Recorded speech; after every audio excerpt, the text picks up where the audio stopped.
चंपावत उपचुनाव जीतने के बाद एक्शन में सीएम धामी है। सीएम धामी ने चारधाम यात्रा व्यवस्थाओं की समीक्षा की है और यात्रा में व्यवस्थाओं को लेकर एक्शन कमेटी गठन के निर्देश दे दिए। पर्यटन, स्वास्थ्य, परिवहन और एसडीआरएफ को सीएम धामी के आदेश हैं।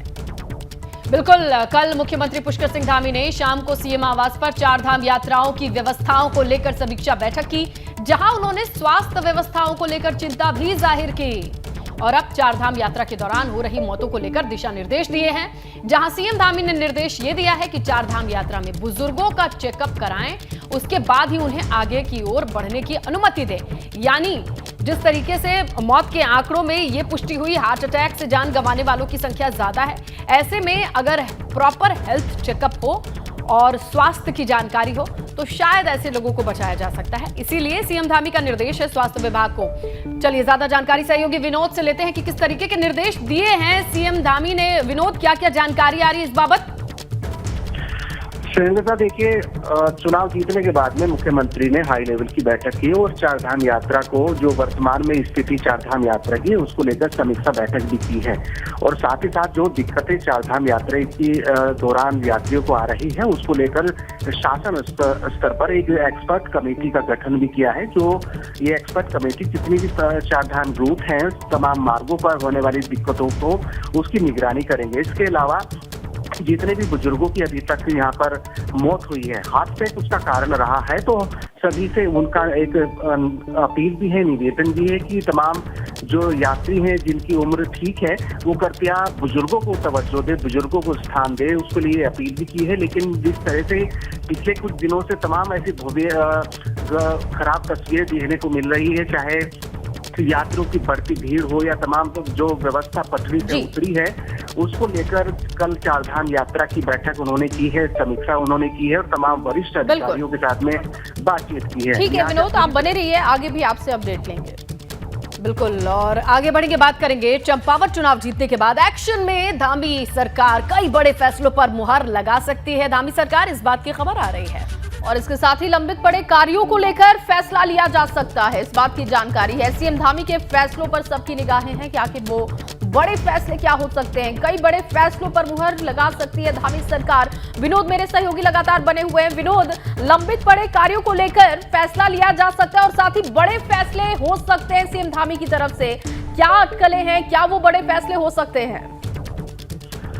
बिल्कुल, देखिए, मुख्यमंत्री के चुनाव पर सबकी नजरें टिकी हुई थी, चाहे प्रशासनिक अधिकारी हो या फिर सत्ता के नेता हो, सभी की नजरें टिकी हुई थी और मुख्यमंत्री चुनाव जीत गए हैं और ये पहला सप्ताह उनका शुरू हो चुका है मुख्यमंत्री जीतने के बाद में। तो ये माना जा रहा है कि बड़े फैसले यहाँ पर धामी सरकार ले सकती है। सबसे अगर पहली बात करें तो राज्य सरकार का सबसे अगर मेजर डिसीजन है तो वो यूनिफॉर्म सिविल कोड है। हालांकि उस पर कमेटी का गठन कर दिया गया है, उसकी जल्द ही बैठक होगी, उसको जल्द ही राज्य में लागू कर दिया जाएगा। ये बड़ा फैसला राज्य सरकार का रहा है। इसके अलावा अगर कर्मचारियों के वेतन भत्ते, हालांकि ये सारे मामले कैबिनेट में जाएंगे, कैबिनेट में पास होंगे, लेकिन सबकी नजरें इस पर है कि आखिरकार राज्य सरकार कितने बड़े फैसला लेना चाह रही है। महंगाई सबसे बड़ा मुद्दा है, महंगाई को लेकर भी कुछ राज्य सरकार लोगों को राहत दे सकती है, कर्मचारी के वेतन। बिल्कुल विनोद, देखिए ये बात स्पष्ट है कि अब जब पूरी तरीके से एंट्री हो चुकी है मुख्यमंत्री के लिए, ये रास्ता जीत के बाद और भी स्पष्ट है, तो दूरगामी योजनाएं बनाने में आसानी रहेगी। विनोद, शुक्रिया जानकारी के लिए। बिल्कुल, और इसी कड़ी में सीएम पुष्कर सिंह धामी के चुनाव जीतने के बाद अब दर्जाधारी बनाने की कवायद शुरू हो चुकी है। इसे लेकर भाजपा संगठन स्तर पर मंथन भी हो रहा है। कहा जा रहा है कि जल्द ही इस पर फैसला लिया जा सकता है। बिल्कुल, धामी सरकार जल्द ही 100 से ज्यादा दर्जाधारियों की घोषणा कर सकती है। यह भी कहा जा रहा है कि चरणबद्ध तरीके से धामी सरकार में दर्जाधारी मंत्री बनाए जाएंगे और उत्तराखंड में जल्द बनेंगे 100 से ज्यादा दर्जाधारी मंत्री। धामी सरकार में बनने वाले 100 से ज्यादा दर्जाधारी मंत्री और संगठन के कई लोगों को दर्जा प्राप्त मंत्री बनाया जा सकता है, इस बात की जानकारी है। दूसरे दल से आए नेताओं को भी मौका मिल सकता है, लेकिन देखना होगा कि किसे मौका मिलता है। जल्द दर्जाधारियों की घोषणा होने वाली है और इसको लेकर संगठन स्तर पर मंथन भी किया जा रहा है। चलिए अब रुक करते हैं एक और बड़ी खबर का। रुद्रप्रयाग के जिला पंचायत अध्यक्ष की कुर्सी खतरे में है। 14 जिला पंचायत सदस्यों ने मोर्चा खोल दिया है। कल देर रात वो डीएम के पास पहुंचे और शिकायत की और जिला पंचायत अध्यक्ष के खिलाफ अविश्वास प्रस्ताव भी उन्होंने सौंप दिया। रुद्रप्रयाग के जिला पंचायत अध्यक्ष को हटाने की मांग करने के लिए 14 सदस्य लामबंद दिखाई दे रहे हैं, क्योंकि वो देर रात डीएम आवास पर पहुंच गए, ज्ञापन सौंपा और बर्ताव की शिकायत की। तो ये पूरा मामला अब आगे बढ़ चुका है, क्योंकि डीएम तक पहुंच चुके हैं 14 सदस्य, ज्ञापन सौंप दिया है। मांग है कि जिला पंचायत अध्यक्ष को हटा दिया जाए और जिला पंचायत अध्यक्ष के खिलाफ अविश्वास प्रस्ताव सौंपा गया है। रोहित डिमरी मेरे सहयोगी जुड़ चुके हैं। रोहित, क्या इस खबर पर इस वक्त अपडेट है? जैसे कि मैं आपको बताना चाहूंगा कि जिला पंचायत अध्यक्ष जो अमरवीर शाह है, उनके खिलाफ 14 सदस्यों ने यहाँ पर डीएम को शपथ पत्र सौंपा है। अविश्वास प्रस्ताव सौंपने के बाद उन्होंने जल्द कार्रवाई की मांग की है। कह सकते हैं कि जो 14 सदस्य हैं, इनमें से 4 भाजपा के अधिकृत प्रत्याशी भी हैं। आरोप क्या है इन पर? इनका आरोप ये है कि जिला पंचायत अध्यक्ष जो अध्यक्ष है वो अपनी मनमानी करी है। बोर्ड की जो बैठकें हैं उसमें भी कोई भी निर्णय जो लिए जाते हैं वे सदस्य नहीं पूछे जाते हैं। इसके अलावा जिला पंचायत के जो कार्य यात्रा मार्ग पे चलते, जैसे टेंडर किए जाते हैं, तो वह पार्किंग के टेंडर हो गए, गद्दी के टेंडर हो गए, इन टेंडरों में भी जिला पंचायत सदस्य राय मशुरा नहीं किया जाता। जबकि जो क्षेत्रीय जिला पंचायत सदस्य हैं उनसे भी पूछा नहीं जाता कि उनकी क्षेत्र में। ठीक है रोहित, कुल मिलाकर यहाँ नाराजगी ये है कि जो तमाम बड़े फैसले लिए जाते हैं, जिला पंचायत अध्यक्ष बाकी सदस्यों की नहीं सुनते हैं, मनमानी करते हैं और इसी से नाराज सदस्यों ने रुख कर लिया है, ज्ञापन लेकर के पहुंच गए डीएम के पास। और चलिए आगे बढ़ेंगे। गैरसैंण को लेकर कांग्रेस ने एक बार फिर से भाजपा सरकार को घेरने की कोशिश की है। नेता प्रतिपक्ष यशपाल आर्य ने कहा है कि गैरसैंण से भाजपा सरकार को कुछ भी लेना देना नहीं है। तो देखिए, गैरसैंण को मुद्दा बहुत बनाया जाता है और फिर से वही राग अलापा जा रहा है, जहां पर कहा जा रहा है गैरसैंण स्थायी राजधानी तो नहीं, लेकिन यहाँ पर आखिर सदन भी नहीं चलता है। इन्होंने शहीदों का अपमान किया है, जन भावनाओं का अनादर किया है। इनकी कथनी और करनी में जमीन आसमान का फर्क है और स्पष्ट हो चुका है कि भारतीय जनता पार्टी को गैरसैंण से, राजधानी से, ग्रीष्मकालीन राजधानी का जो इन्होंने शगुफा छेड़ा था, वह चेहरा सामने आ चुका है और उनका गैरसैंण से कोई सरोकार नहीं। आगे बढ़ते हैं। पूर्व विधायक कुंवर प्रणव सिंह चैंपियन का निर्दलीय विधायक उमेश कुमार पर गंभीर आरोप सामने आया है और चैंपियन का आरोप है कि अगर उनके ऊपर कोई भी हमला होता है तो उसके लिए जिम्मेदार उमेश कुमार होंगे। चैंपियन ने सरकार से अपनी सुरक्षा बढ़ाने की भी मांग की है। ये दुर्दांत अपराधियों को, शूटरों को, अपराधियों को बुला करके ग्रेटर नोएडा से हरिद्वार में बुला रहे हैं, किसी की उम्र कैद की सजा माफ करवा करके उसको ला रहे हैं। इनके मंसूबे बड़े खतरनाक हैं और हमारे परिवार को इनसे जान माल का सख्त खतरा है, गंभीर खतरा है। और ये ऐसा भी कर सकते हैं जो नाटक पहले इन्होंने रचा था, अपनी गाड़ियों का फर्जी एक्सीडेंट करा करके अपनी सुरक्षा बढ़ा ली थी, अपने ऊपर झूठा हमला करा करके हमें फंसा दें। हमारे ऊपर जो सुरक्षा का गंभीर खतरा मंडरा रहा है, आपके माध्यम से मेरी मांग है सरकार से कि हमारी सुरक्षा को बढ़ाया जाए। और अब खबर रुड़की से है, जहां रुड़की के सिविल अस्पताल में 2 पक्ष आपस में भिड़ गए। इस दौरान दोनों पक्षों के बीच जमकर मारपीट हो गई। बताया ये जा रहा है कि दोनों पक्षों के बीच विवाद हुआ था किसी बात को लेकर। बिल्कुल, और इसी दौरान हाथापाई के बाद अस्पताल में इलाज कराने ये आए थे और फिर से कुछ कहासुनी हो गई और फिर से मारपीट होने लगी और अस्पताल में भी फिर से भिड़ गए। मौजूद लोगों ने अफरा तफरी मचाई और किसी तरीके से इन्हें बीच बचाव की कोशिश की। सोचिए, पहले लड़ झगड़ के अस्पताल पहुंचे और अस्पताल में भी मसला नहीं निपटा तो अस्पताल में भी लड़ने लगे। ये तस्वीर है रुड़की की।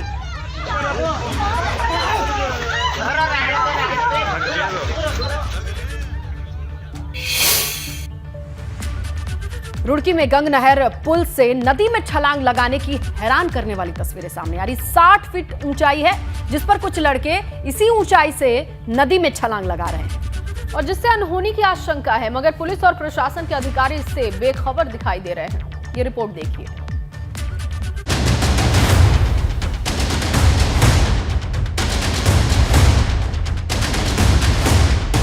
जरा सोचिए, अगर इस पुल से छलांग लगाते समय कोई हादसा हो गया तो क्या होगा?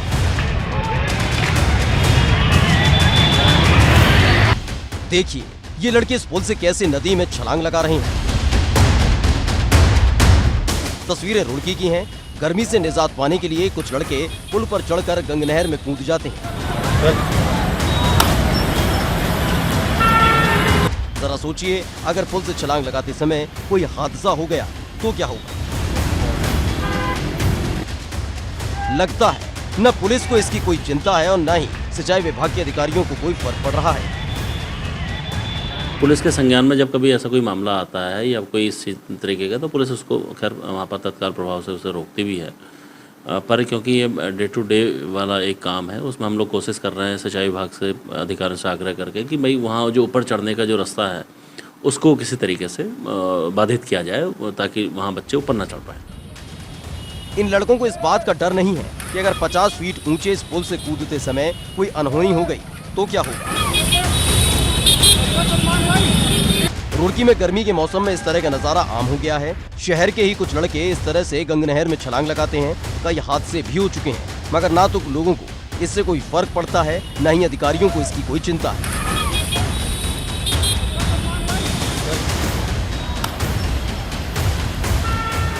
एबीपी गंगा के लिए रुड़की से विनीत त्यागी की रिपोर्ट।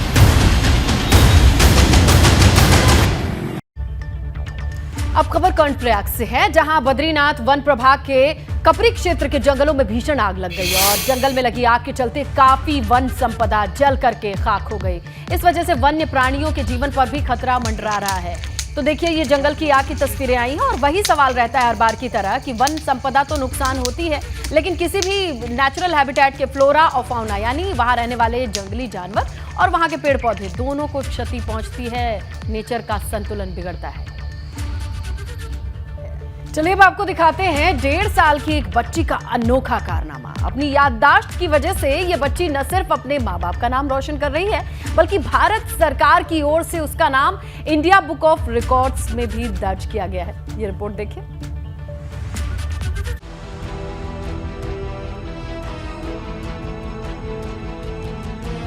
उम्र महज 1.5 साल, लेकिन काम इतने बड़े कि इस बच्ची की चर्चा हर ओर हो रही है।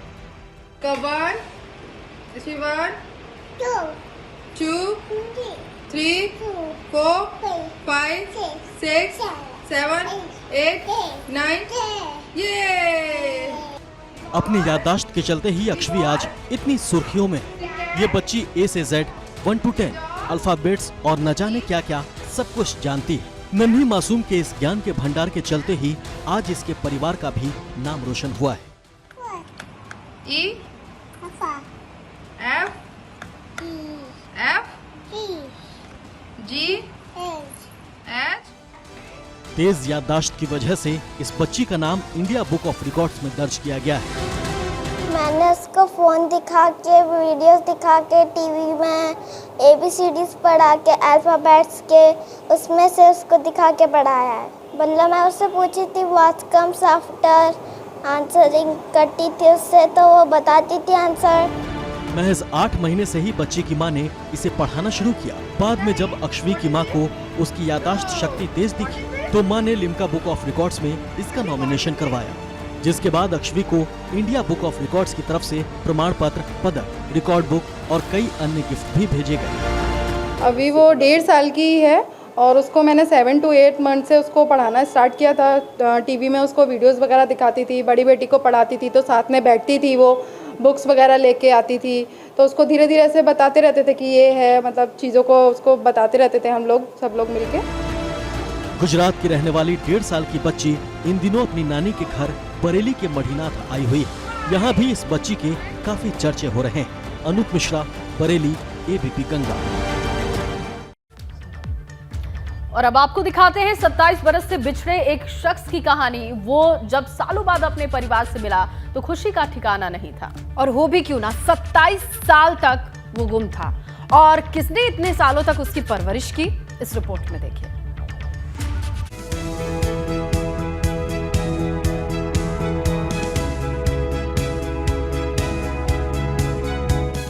मां के साथ गले से लिपटकर रोते इस शख्स के लिए आज काफी खुशी का दिन है। 27 साल बाद जब ये अपने परिवार से मिला तो खुशी का ठिकाना नहीं था। नेपाल से दिल्ली रोजगार की तलाश में आया शख्स अपने रिश्तेदार से कंपनी में काम करते हुए लापता हो गया था, जिसकी काफी तलाश हुई लेकिन ये कहीं नहीं मिला। ये शख्स मूलतः नेपाल का रहने वाला है। 27 बरस बाद जब नेपाल पुलिस ने युवक की जांच की तो पता चला कि ये ग्रेटर नोएडा के कोट गांव में है, जिसके बाद यहाँ की पुलिस से संपर्क कर शख्स को ढूंढा जा सका। नेपाली दूतावास से यहाँ खेकड़ा गांव के नवीन जी हैं, जिनकी बहन यहाँ कोट गांव में ही बिताई हुई है, जिस जगह पर रवि उर्फ कृष्ण रहता है, और वो उनके संपर्क में आया। कोट गांव के एक निवासी संजय ने कृष्णा उर्फ रवि नाम के इस शख्स को जब भटकता हुआ देखा तो 22 साल पहले अपने घर में शरण दी थी, जिसके बाद से ये परिवार की तरह उनके साथ ही रहने लगा। अब जब शख्स का परिवार उसे लेने पहुंचा तो संजय और उसके परिजनों की भी आंखें भर आई। गैस लाइन पे जो हमें वहाँ पर मिला, उसकी स्थिति बहुत ज़्यादा नाजुक थी। हमने इसका इलाज कराया, हॉस्पिटल में इसको भर्ती कराया, उसका भर्ती करा के इलाज करा के जब ये अपना सही हो गया, फिर हमारे पास ये रहने लगा। अब रवि का परिवार संजय के परिवार को दुआएं दे रहा है और उन्हें सुरक्षित रखने के लिए आभार प्रकट कर रहा है। Ravindra Jayant, greater Noida, ABP Ganga.